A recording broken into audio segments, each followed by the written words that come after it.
এই জামা কেরা পরবো তাই কর। এই নতুন নতুন আরো কত কাপড়, কত ব্লাউজ, বাসও ভাঙ্গে নেই দেন। বাবা থাকে প্রবাসে এবং মেয়ে থাকে বাংলাদেশে, তবুও বাবা এবং মেয়ের ভালোবাসা দেখেন। মেম্বারে বলছে যে তোরা দুই ব্যাপারটা চলে যান। হ্যাঁ এই যে এখন কইলে তোরা মানে ভাগাই দিছে, কারে ভাগাই দিছে? মেম্বার প্যানেল কোর্টে 302 দ্বারা হত্যা, 201 অপরের উপর সে আলামত যে নষ্ট করার একটা বিষয়, 34 দ্বারা সবার আর 109 দ্বারা মানে যোগ সদস্য, এই ধারাগুলোতে কিন্তু মামলা হয়েছে। এখানে কোন লোকেশনে ছিল চাইলে কিন্তু মোবাইল ট্র্যাকিং এর মাধ্যমে সবগুলো অপরাধীকে ধরা সম্ভব, যে সঠিক অপরাধীকে। এবং মারিয়া এখান থেকে বের হওয়ার পর, স্কুল যাওয়ার পরে এই 7 দিন কোথায় কোথায় ছিল, তার সাথে কারা কারা ছিল, যে কোনো পরে মেয়ে না বুঝে দিয়ে মেয়ে দেন, মেয়ে আছে, মেয়ে বাড়ি ও আর কোন কথা না বলে সই টই দিয়ে বাইরেছে, বাইরে আর মেয়ে পায় নাই। ক্লাস 8-এ পড়ো বাচ্চা আর ক্লাস 10-এ পড়ার বাচ্চারও নাকি আজকাল অনৈতিক ভিডিও ফাঁস হয়। হ্যাঁ, আমি বাচ্চাই বলবো, কারণ এই যে মাহিয়া হত্যা হলো, এই মেয়ের বয়স সবেমাত্র 15, আর ছেলেটারই বা কত বয়স। আসসালামু আলাইকুম দর্শক, আপনারা জানেন যে মানিকগঞ্জ সিংগাইরে প্রবাসী বাবার একমাত্র মেয়ে 8ম শ্রেণীর ছাত্রী মারিয়া মাহিকে নৃশংসভাবে হত্যা করেছে মানুষ নামে জানোয়ারেরা। দর্শক, এই হত্যা নিয়ে এবার বের হয়ে এসেছে চাঞ্চল্যকর তথ্য, যা জানলে আপনারা অবাক হতে বাধ্য হবেন। দর্শক, আজকের এই ভিডিওটি খুবই গুরুত্বপূর্ণ হতে চলেছে, তাই বলছি ভিডিওটি কেউ স্কিপ করবেন না। তো দর্শক, চলুন বিস্তারিত দেখে আসি। এই জামা কেরা পরবো তাই কর। এই নতুন নতুন আরো কত কাপড়, কত ব্লাউজ, বাসও ভাঙ্গে নেই দেন। বাবা থাকে প্রবাসে এবং মেয়ে থাকে বাংলাদেশে, তবুও বাবা এবং মেয়ের ভালোবাসা দেখেন। কাপড়, মারিয়া মাহির কাপড় দেখেন, আমরা একটু দেখাচ্ছি কত সুন্দর সুন্দর কাপড়, একদম নতুন নতুন কাপড়। এই যে দেখেন কত সুন্দর সুন্দর কাপড় এবং চুড়ি, ভাণ্ড ভরা চুড়ি এবং কাপড় চোপড়, রয়েছে ফ্যান। আমরা কিছুক্ষণ আগে দেখলাম একটি পাসপোর্টও রয়েছে, ওমরা হজ করে এসেছে। মেয়ের ভালোবাসা যেন ভুলতে পারছে না মা। আমরা একটু মার কাছে যাব। এই যে এত এত সুন্দর সুন্দর কাপড় দেখছেন আর কান্না করছেন, মানে বিষয়টা খুব কষ্টদায়ক লাগছে আমার কাছে। এখন এই কাপড়গুলো শুধু স্মৃতি। আমার স্মৃতি, এখন আমার যার মেয়ে নাই যে পরবো, আমার তো আর কেউ নাই। আমার মেয়ে ছাড়া আমার কেউ নাই। আমার একটা ছেলে আছে, এইভাবে যেভাবে বাঁধে দিছে বেটারা, এইভাবে 5টা বানাইছে জামা। ও 2টা 3টা 4টা ছাড়া কোনো সময় কোনো ঈদে বানায় নাই, কোনো সময় বানায় নাই। এটা পরে আমি খুইলে বাঁধিছি, এটার বান্ধনটা এত আদরের মেয়ে, এত কাপড় চোপড় বানাইছে, সব সব খালি বেশি করে বানাইছে। ও ছোটবেলাতে ওর একটাই মন ভরে নাই, ও ছোটবেলাতে একটাই মন ভরে নাই, ওর অনেকগুলেন বানাই দুন লাগছে। এই গুণে কবে পড়ব? আমার মামার কাছে কিছুই কয়ে গেল না রে, আমার মামার কাছে কিছুই কয়ে গেল না রে। ওই এক বান্ধবীর বাড়ি বলে ঘুরছে সারাদিন বইরে, এই সেমরিও কইল না, এই সেমরির কাছে আমার নাম্বার আছে, এই সেমরিও কইল না রে। আল্লাহ রে, আপনি হজ করতে গিয়েছিলেন আপনি? হ্যাঁ, 2023 সালে গেছিলাম নভেম্বর মাসে, 2024 সালের 8 তারিখে বাড়ি আইছি। 2 মাস 8 দিন আসছিলাম। সপরিবারে গিয়েছিলেন নাকি না? আমি আর আমার মেয়ে গেছিলাম, পরে ছেলেরে ফ্রি বিষয় নিছিল। কাজ কষ্ট দেয় আমার ছেলেরে, কাজ করার নাই, কয় তো গো খাওয়া চললি, আমার পোলারও খাওয়া চলবো, তাই তি বাপে করায় নাই। সারা দুনিয়া এক ফিলে আমার পোলা মেয়ে ওর বাপের কাছে এক ফিলে। আপনি কান্না করছেন দেশে, আপনার স্বামী কান্না করছে প্রবাসে। আমার স্বামী পাগল হয়ে গেছে, মোটা কাটা মানুষ, হ্যাংলা হয়ে গেছে। আচ্ছা, আমরা তো জানি দেশে যদি কোনো দুর্ঘটনা ঘটে প্রবাসীদেরকে জানানো হয় না, বিশেষ করে আপনার স্বামীকে জানাইছেন বিষয়টা? এই অনেক সময় প্রবাসীরা এগুলো নিতে পারে না। আমার স্বামী ছাড়া আমার আর কেউ নাই। আমার একটা দেওর, ভাসুর, নন্দে, নোনার, শ্বশুর কেউ না। আমার শাশুড়ি আর আমার জামাই, আমার এই 2জনই, আর আমার ফুলার আমার মেয়া, আমার এইটাই পরিবার। হেরে জানা মনে জানামো কারে। আমার জামাই 3-4 দিন বলে অজ্ঞান হয়ে আসছিল বিদেশে, আর বন্ধুরা ফোন করে করছে। আমার জামাই মেডিকেলে বলে আসছিল। বাবার খুব আদরের মেয়ে ছিল না? মারিয়া যা কইতো তাই। মারিয়ারে খালি চাঁদ ওরা দুই ভাই বোনি মনে আসমানের চাঁদ আর তারা ছাড়া মনে হয় কোনো কিছু বাদ হয় নাই, কোনো কিছু বাদ হয় নাই। মারিয়াকে কি বলে ডাকতো? মারিয়ারে বেশি মাই কইতো আর জানু, সবাই জানু কইতো রে, ওর নাম সহজে কেউ কইতো না। খালি পাগলাম কি করতো, খালি দিন বইরে এরকম করে উড়েল পাখির মতো উঠতো, সেকুন দলা দলা হাত পাও সবসময় এরকম করতো। আমি কিছুই বলতাম না, আমার সাথে বেশি কথা কইতো না আমার জামাই। মারিয়া পাইলে সব দুনিয়া ঠান্ডা, দিন বইরা মারিয়ার সাথে কথা কইতো, দিনটা বইরা দুই বাপ বেটি কথা কইতো, গাড়ি চালাইতো। ফোন দিলে রিসিভ না করে পারলি রেকর্ডিং করে পাঠাইছি, ওর আব্বুর ফোন না তুললি কইতো বর্তুকুল, ওই বর্তুকুল তুই ফোন ধরস না কে। আচ্ছা কান্না করবেন না, আমরা একটু মারিয়ার আমরা একটু দেখাচ্ছি। দেখুন মারিয়ার কাপড়গুলো দেখুন, ড্রেস কত সুন্দর সুন্দর ড্রেস পরে আছে, কিন্তু আজ মারিয়া মাহি নেই। হ্যাঁ, এত সুন্দর সুন্দর নতুন ড্রেসগুলো আমরা একটু দেখাচ্ছি, কত সুন্দর সুন্দর ড্রেসগুলো পরে আছে, কিন্তু এখন এগুলো শুধু স্মৃতি, এখন শুধু স্মৃতি, কিন্তু মানুষটা নেই, আসল মানুষটাই নেই। যেই মানুষটা এগুলো এই কাপড়গুলো ব্যবহার করত সেই মানুষটা নেই, কাপড়গুলো রয়ে গেছে, এখন এই কাপড়গুলো শুধু স্মৃতি। আমি আশাবাদী যে বিচার হবে, কারণ আমার বিচার না হইলে দুনিয়ার কোনো মেয়েই মায়ও চাইব না যা তার মেয়েরে সুশিক্ষায় বড় করুক, শিক্ষিত বানাক। কারণ শিক্ষিত বানার জায়গা আমার মতো সবার বুক খালি হইব, কোল খালি হইব, দুনিয়া সারা বানাই দিব। এই সার গজুন্নি সাররা কে একটা সাধু, সাররা তো ছাত্রী কত খারাপ ব্যবহার করে, ছাত্রী কত সারকেও তো বাদ দেয় স্কুলে। আচ্ছা, আপনি মারিয়া মাহির বিচার কার কাছে চাচ্ছেন? আল্লাহর কাছে, আর আল্লাহর পরে তো দ্বিতীয় তো সরকার। আল্লাহ তো যা পারে তাই করবই, তারপরে তো সরকার। আমি সরকারের কাছে একটাই আবেদন, একটাই মিনতি, আমার মেয়েরে যেভাবে মারছে আর যেভাবেই মারুক, ওর যিনি দুনিয়া না থাকে। কারণ ওইতে এতটাই খারাপ মানুষ, ও যদি বাইরে এলাকা শান্ত থইব না, ও সব সুন্দরী মেয়ে জ্বালাই খায়, ও সব মেয়ে মারি বলে অনেক। হ্যাঁ আসে না কিসের জন্য? হ্যাঁ মেয়ের যদি আমা হইতো তাহলে কি থাইর পারতো, হ্যার বোনের হাতে যদি আমা হইতো হ্যার থাই পারতো। জাইমা রহমান না বলে হ্যার মেয়া, হ্যাঁ তুই সারাক্ষণ তার মেয়ের পাশে তাই, তার মেয়ারে যদি আমা করতো কে থাইর পারতো, দেয় নেই জামা গুনে, এটা জামা আমার মা পরেন নাই, অনেকগুলো জামা, এখানে অনেকগুলো জামা। আমরা কাপড় আছে বাস করা এইভাবে।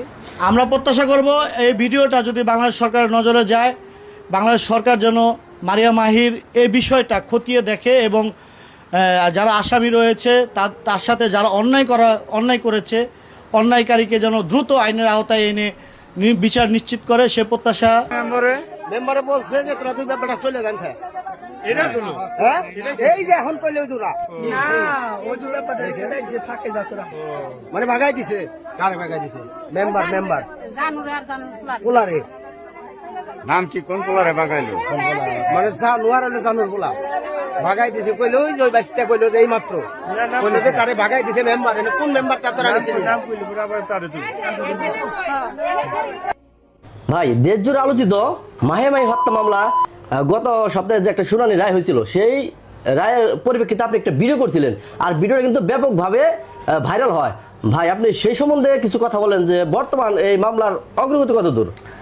আসলে দেখেন, আমি ওই যেদিনকে শুনানি হয়েছে সেই শুনানিটা আমি আমার মতামত তুলে ধরছি। আসলে এই মামলার আমি কিন্তু বাদী পক্ষের আইন যাব না, আসামি পক্ষের আইন যাব না। তো সেদিনকে আমি কোর্টে ছিলাম, জানতে পারলাম যে ওই যে আলোচিত মামলা আমাদের সিঙ্গারের মারিয়া মাহি হত্যাকাণ্ডের যে মামলাটা, সেই মামলার আসামিদের শুনানি হবে বিজ্ঞ আদালতে। যে মামলার তদন্তকারী কর্মকর্তা আসামিদের 7 দিনের পুলিশ রিমান্ডের আবেদন করে। তো সেই প্রেক্ষিতে সেই কোর্টে ছিলাম এবং উভয় পক্ষের শুনানি শুনছি। রাষ্ট্রপক্ষে যেমন বলছে সেই রিমান্ডের কেন নিবে এবং আসামি পক্ষ কেন জামিন হবে বা রিমান্ড কেন হবে না, সবকিছু বিচার বিশ্লেষণ করবার বিজ্ঞ আদালত কিন্তু যে ওই মামলার যে আসামি আলিফ ওর মা রুমা এর 1 দিনের পুলিশ রিমান্ড মঞ্জুর করে। আর অন্য আসামিদের হলো একদিনের জেলকে জিজ্ঞাসাবাদ করে। এই হলো সর্বশেষ আপডেট আমি যতটুকু জানি। এর পরবর্তীতে সেই 164 দিচ্ছে কিনা পুলিশ রিমান্ড নেওয়ার পর সেই তদন্ত প্রতিবেদন বিজ্ঞ আদালতে আসছে কিনা সেটা এখনো আমার জানা নাই। আর যেহেতু এটা তদন্তাধীন বিষয়, সব বিষয় আসলে জানলেও মিডিয়াতে আসলে প্রকাশ করার সুযোগ নাই, কারণ এটা একটা আলোচিত মামলা।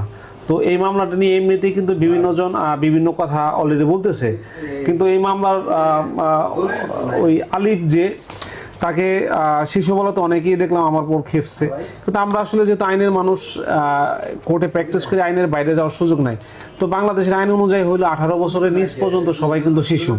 তো এই ক্ষেত্রে একজন শিশু কিন্তু অনেকটা বেনিফিট পায় এবং তার বিচার কিন্তু স্বাভাবিকভাবে হয় না, তাদের জন্য আলাদা একটা বিচার প্রক্রিয়া আছে, সেটা হবে। এবং এই মামলাটা দেখা যাচ্ছে প্যানেল কোর্টে 302 দ্বারা হত্যা, 201 অপরাধের পর সে আলামত যে নষ্ট করার একটা বিষয়, 34 দ্বারা মানে সবার আর 109 দ্বারা মানে যোগ সদস্য, এই ধারাগুলো। ক্লাস 8-এ পড়ো বাচ্চা আর ক্লাস 10-এ পড়ার বাচ্চারও নাকি আজকাল অনৈতিক ভিডিও ফাঁস হয়। হ্যাঁ, আমি বাচ্চাই বলবো, কারণ এই যে মাহিয়া হত্যা হলো, এই মেয়ের বয়স সবেমাত্র 15, আর ছেলেটারই বা কত বয়স হবে? একবার চিন্তা করে দেখেছেন সমাজ কতটা নিচে নেমে গিয়েছে?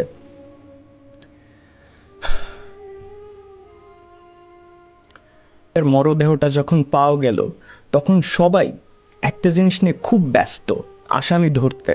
হ্যাঁ, আসামি ধরা গিয়েছে, তাদের নিশ্চয় বিচারও হবে, কিন্তু একটা জিনিস কি আপনি লক্ষ্য করে দেখেছেন?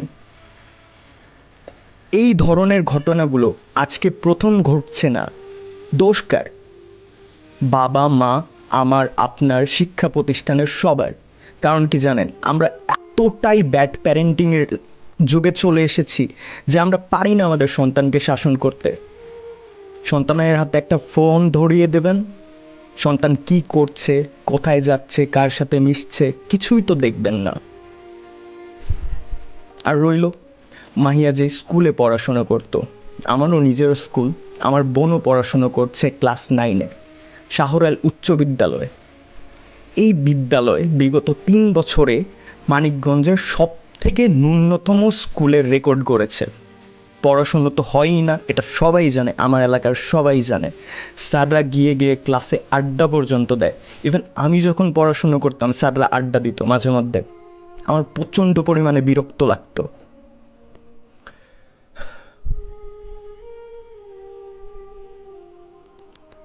আজকে আমাদের সমাজ এমন একটা পরিস্থিতিতে গিয়ে থেকেছে যে হ্যাঁ, মাহিয়ার নিশ্চয়ই বিচার হবে, আমি আশা করি বিচার হবে, কিন্তু কালকে আরেকটা মাহিয়া আসবে, আরেকটা ছেলে আসবে। এই দায়িত্বগুলো কে নেবে?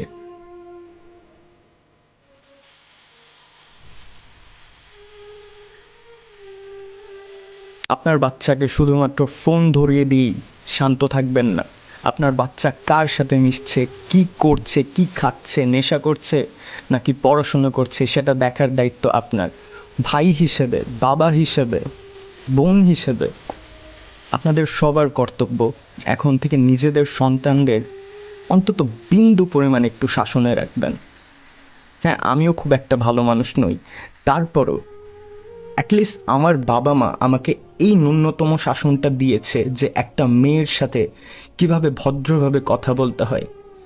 ওখানে কয়টা সিম ছিল চালু ছিল এবং পুরো এলাকার ভিতরে কয়টা সিম অ্যাক্টিভ ছিল, কোন সময় কোন সিম কোন লোকেশনে ছিল, চাইলে কিন্তু মোবাইল ট্র্যাকিং এর মাধ্যমে সবগুলো অপরাধীকে ধরা সম্ভব, যে সঠিক অপরাধীকে। এবং মারিয়া এখান থেকে বের হওয়ার পর, স্কুল যাওয়ার পরে এই 7 দিন কোথায় কোথায় ছিল, তার সাথে কারা কারা ছিল, যে কোনো একজন লোক তো ছিল, তার তো অবশ্যই মোবাইল চালাইছে, তাহলে সেই মোবাইলটা ট্র্যাকিং করলে কিন্তু সবকিছু বের হয়ে যাবে, তাই তো? তো আমরাও চাই যে সব ট্র্যাকিং এর মাধ্যমে যারা এর সঙ্গে জড়িত যেন তাদেরকে ধরে যেন সুষ্ঠু তদন্তের মাধ্যমে যেন তারা তাদের সন্তান হারিয়েছে সেটার যেন সুষ্ঠু বিচার যেন দিব। তাই এত কিছু করার কাম নাই, তাই আমি আবার কই কি না, উনি যখন পুলিশ আমাকে কয়ে দিল ফোন করে আমরা দিব, পরে যে আমাকে পাশের বাড়ির সুজন করে ও আমাকে থানায় ফোন দিবের দিল না, সুজন করলো কি আমাকে নিয়ে ওই পাকা রাস্তার দিকে গেল। তাই পাকা রাস্তা যাওয়ার আগে ওই মাসুদ করে পোলাটা ফোন দিছে, কয় কি হয়েছে, এই আগে আপনারা আইসেন না, মারিয়ারে যে বাড়ি রাখছি ওই মহিলাটা ঘর দুয়ার তো শুইছে মারিয়ারে নিয়ে, তাই মারিয়ারে এখন দিব না। এই মহিলা কয় যে না, ফজরের আজান দিব এই শুনকে দিব, এরা এত রাত্রে তোর কাছে দিব না, এই কথাও ফোন করে কইতেছে। পরে কয় কি ফজরের আজানের আগে আসো। পরে আমরা উঁচে ব্রিজ কতক্ষণ দাঁড়াই রইলাম, এখন কই কিনে দাঁড়াই থাকুন। তাই কয় কি তালতলা আমার খালাগো বাড়ি সাউরালের আগে কবে বের যায়। পরে আমার খালাক বাড়ি যায় ফজর আজানের আগে মাসুদরে ফোন দিছে এই সুজন, কয় কি আয় তোরা সাউরাল। পরে সাউরাল গেছি, যায় আজান দিয়ে দিল, এখন আর আসে না দেখে আমরা বাজারের ভিতরে যাই, আজান দিলে তো পরিষ্কার হয়ে যায়, ওই ভিতরে যায় মাসুদ গো বাড়ির সামনে গেলাম। কই কি দেখি মাসুদ বাড়ি আছে নাকি, যদি বাড়ি থাকে তাই তো বাইরে বেনি। তাই দেখি কি মাসুদ বাড়ি নাই, কোন জায়গাতে যিনি আইলো, কোন জায়গা আসলো জানি না। তাই ওই মাসুদ বাড়ি নাই। পরে করলো কি এই পশ্চিম দিক থেকে, পশ্চিম না ওই আলিফ গো বাড়ির দিক থেকে সকালবেলা একটা পোলা মোটরসাইকেল চালাইলো, পোলাটার নাম কি জানি, সুজন করে নাম। ওই পোলাটার কি আলিফরে পুলিশের কাছে রাইখে দিছিল, ওই পুলিশ যেদিন স্কুল আইছিল ওই পুলিশে নিয়ে যাইবো। ওই সুজন নামের পোলাটা কয় কি না, আলিফরে থুয়ে যান আমার সেপ্টে, আমি মারিয়ারে খুঁজে দিন আলিফরে নিয়ে। আলিফ যেহেতু জানে যে মারিয়া কোন জায়গা গেছে, তাহলে আলিফরে নিয়ে খুঁজে দিবানি। তাই সুজন কইছিল কথা। তাই অনেক সকালবেলা দিয়ে সুজন আলিফ বাড়ির দিকে থেকে, সুজন এলো মোটরসাইকেল চালাইয়া, আর আলিফ হলো মাঝখানে বসা, আর মাসুদ হলো পিছে বসা। তাই আমরা সবাই ওই জায়গায় দাঁড়ানো, আমার আব্বু, আমি, আমার স্বামী, আমার বড়াপা, মাহিয়ার মা, তারপরে যে সুজন, আর আমাগো পাশের বাড়ির যে সুজন আমাগো লাগে ও। তাই এদিকে দাঁড়া গেছি, তখন দেখি আলিফ বাড়ির দিকে ওই মোটরসাইকেল নিয়ে 3 জনে আসে।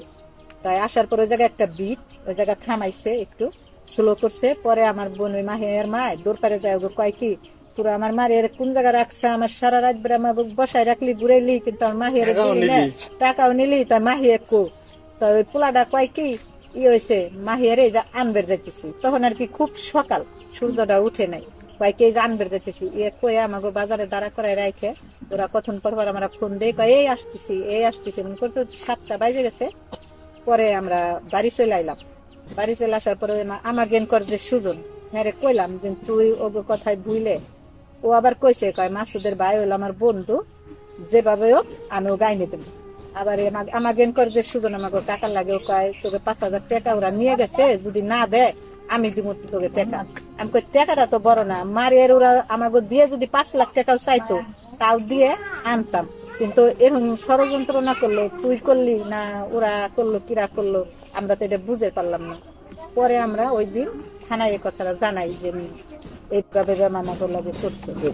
পরে বুঝি বিকাল বেলায় নাকি না, তারপরের দিন পুলিশে মাসুদরে ধরে নিচ্ছিল থানা।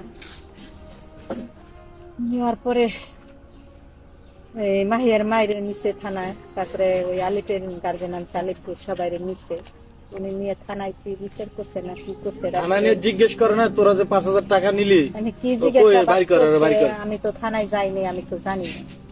পরে 5,000 টাকা তোর ফেরত দিছিল নাকি, পরে বুঝি থানায় থেকে ওই মাসুদের কাছ থেকে ওই 5,000 টাকা ফেরত দিছে। থানা থেকে পরে শুনলাম যে পরের দিন আমরা শুনলাম যে ওই জায়গা থেকে ছেড়ে দিছে। আমরা আজকে এই আলোচিত 8ম শ্রেণীর শিক্ষার্থী মাহিয়ার যে নানা, তার কাছ থেকে আমরা এই হত্যাকাণ্ডের, এই খণ্ড বিখণ্ডিত এই মাহিয়া হত্যাকাণ্ডের, এই মাহিয়ার মানে বিস্তারিত আজকে আমরা এই যে মাহিয়ার নানা, ওনার নাম হচ্ছে, আপনার নাম হ্যাঁ মোহাম্মদ শাহজাহান দেওয়ান, উনি কিন্তু এই অত্র এলাকার একজন ইউনিয়ন পরিষদের ছিলেন, মেম্বার ছিলেন। আমি ওনার কাছ থেকে আজকে মানে বিস্তারিত আমরা শুনবো। আমার মেয়ের টেলিফোন দিয়েছে স্কুলের হেডমাস্টার 2:30টার দিকে, 2:30-3:00 এরকম সময়, যে তুমি একটু স্কুলে এসো, দরকার আছে। তো বলছে যে আজকে না গেলে কাল যাবো, কয় না আজ আসলে দরকার আছে, এসো। কি হয়েছে তিনি বলে, তো বল মানে স্কুলে এলি। তো এই কথা শুনে মেয়ে আবার ধান টান রোদ দিছে, ও আর মানে ও না যায়, ওর পোলা বানাচ্ছে। তো পোলা গেছে স্কুলে যায়, সেরে পোলা আবার বাড়ি টেলিফোন দিছে যে মা আমি স্কুলে আছি, কিন্তু মারিয়ারে পাইতেছি না, মারিয়ার পাই না, মারিয়ার নাই। তো এই কথা বলা বলো, তাড়াতাড়ি চলে গেছে। ও গেছে তখন মানে 3টে 3:30 বাজে সময় গেছে, ও মনে 3:30 হবে, তখন গেছে। যাওয়ার পরে হেডমাস্টারের রুমে ঢুকছে, ঢোকার পরে হেডমাস্টার মানে আর কোনো কথা না বলে বলছে তোমার মেয়ে স্কুলে অনৈতিক কার্যকলাপে জড়িত, এই জন্য তোমার মেয়ের স্কুলে রকম না, টিসি দিয়ে দেবো, তুমি এই কাগজে সই করো।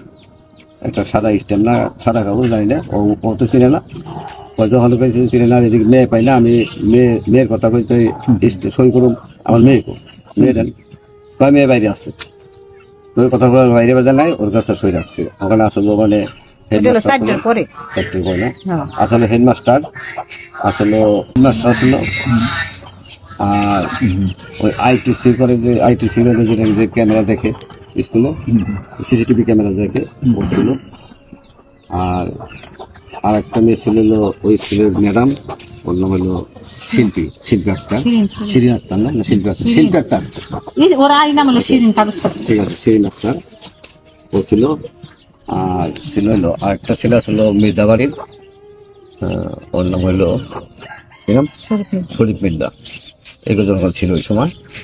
তো মেয়ের আর আসলে ওই ছেলেটার মা, যে ছেলেটার সাথে ওর একটু সম্পর্ক কথা বলছে আর কি, ওই ছেলেটার মা ছিল। তখন ওরা বলছে যে এই ঘটনা এটা সই দাও, তো দেয় না সই। পরে ওই যে শরীফ মির্জা তো সবাই বইলে সই দেওয়া হয়েছে। তারপরে সই দিছে, মেয়ে দেন, মেয়ে আছে, মেয়ে বাইরে, ও আর কোন কথা না বলে সই টই দিয়ে বাইরেছে, বাইরে আর মেয়ে পায় নাই। তো পরে আমরা শুনলাম যে দেরি করছে না, ওই দিন শুনি। পরে আমার টেলিফোন দিয়েছে, ওই যে আমার ডেকে নিচ্ছে দোকানে থেকে, যা দেখে আমার ওই মেয়ে যা দেখে ওরা মাঠে বসে রয়েছে, স্কুল তখন বন্ধ হয়ে গেছে, কেউ নাই, আর কেউ শুনতে পারলাম না। তো পরে গেলাম মাঠে, পাইলাম যে কি ব্যাপার, বললো যে মারিয়া পাওয়া যায় না।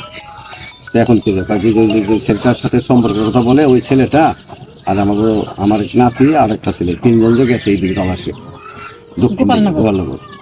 একটু পরে বলে ঘুরে আইসে আবার গেছে কানের দিতে, আবার গেছে, আবার ফিরে ঘুরে আইসে মাঠের কর্নার আইসে, ওর মায়ের সাথে দেখা। ওর মায় তখন ওরে টাইনে ধরছে কোন গাছ তুই, ও গেছে মারিয়ার তালাশে যাই, ওর মায় যাবার দেবো না।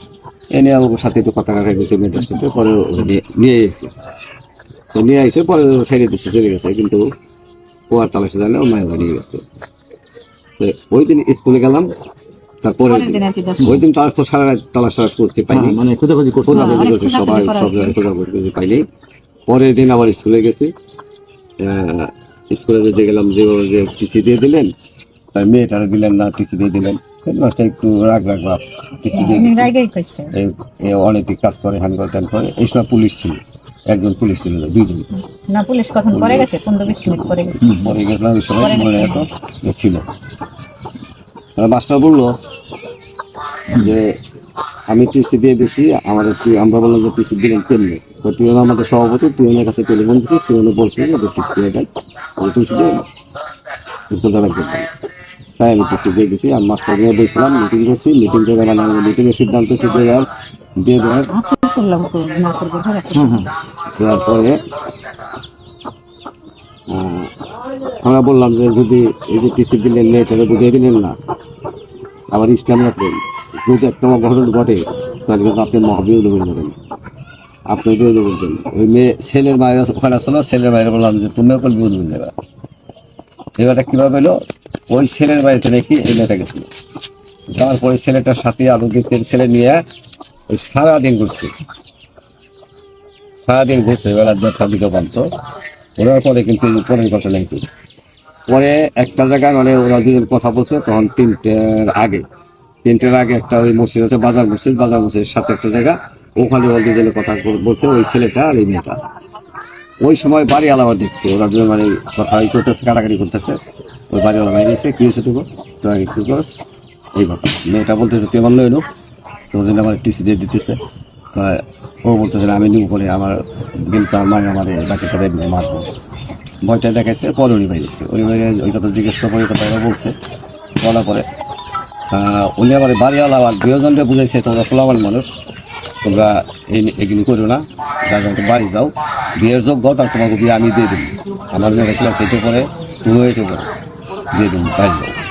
ওখান থেকে মেয়েটা মানে একটু রাগ, যেটা সত্যি হচ্ছে যে ওটা একটু রাগ হয়ে গেছে না, কি করছে আসবে ও গেছে, ছেলেটাও সাথে গেছে, ছেলেটার সাথে যায় স্কুলের মাঠে যায়, ছেলেটার কাছে স্কুল ফেলি, ওদের পাঠাই দিচ্ছে দক্ষিণ ফেলি। ও গেছে দক্ষিণ দিকে, ছেলেটা গেছে স্কুল। স্কুলের লাইব্রেরিতে আমার মায় বসা আছে, সেখানে গেছে, মায় আসছে সেখানে গেছে। তো এটা হলো আগের দিন হচ্ছে করতে গেলি, প্রথম দিনের ঘটনা। পরের দিন আমার বললাম যে স্কুলে গেছিলাম, সে পর্যন্ত বলতেছি। পরে মানে আমরা ওই কথা বলে টেলে আবার বাইরে এলাম।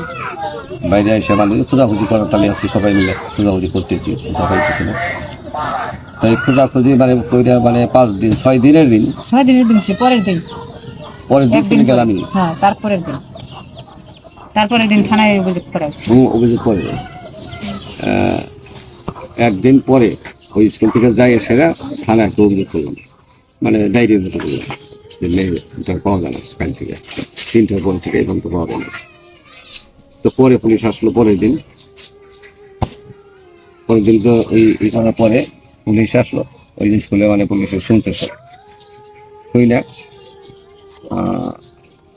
ওনারাও চলে এলো, আমরাও চলে এলাম। আমরা তো মেয়ে তালাশ করতেছি সবসময়। তো দিন চলে গেল, তারপরের দিনও চলে গেল 3 দিন 4 দিন 6 দিনের দিন এর একটু আগে 21 তারিখ, আর ওই দিন 15 তারিখ সোমবার, এটা হলো 21 তারিখ রবিবার। এর একটু আগে খবর আসছে, 2:30টার দিকে খবর আসছে, একজন টেলিফোন দিছে যে একটা সাথে ধুলে না মহিলার মতো মনে হয়। ফোনটা দিছে মানে আমার নাতি গেছে, মারিয়ার ভাইয়ের কাছে দিছে। খবর পেয়ে মারিয়ার ভাই তো চলে এসে হোন্ডালে 2-3 যাই, সেটা দেখে মানে চিনছে যেটা আমার পাশে একটা ব্যাগ করে রয়েছে, একটা ব্যাগ থুইছে, জুতা জোড়া থুইছে রাখছে পাশে। আর ওরে করছে কি, এই তো কাইটে এইখানে গাছে ঝুলে রাখছে, শুধু বরকা আছে, আর কিছু নেই, আর কোনো কাগজের সাথে নেই, শুধু বরকার আছে যন্ত্র। আর হলো এই পায়ের এইখানে যে এখানে গাছের সাথে ঝুলে রাখছে, এর থেকে 10-15 ফুট থাকে পুব থেকে, ওখানে রাখছে ওই পাও দুটো। এইভাবে মানে যে পাইলাম নিয়ে এলাম।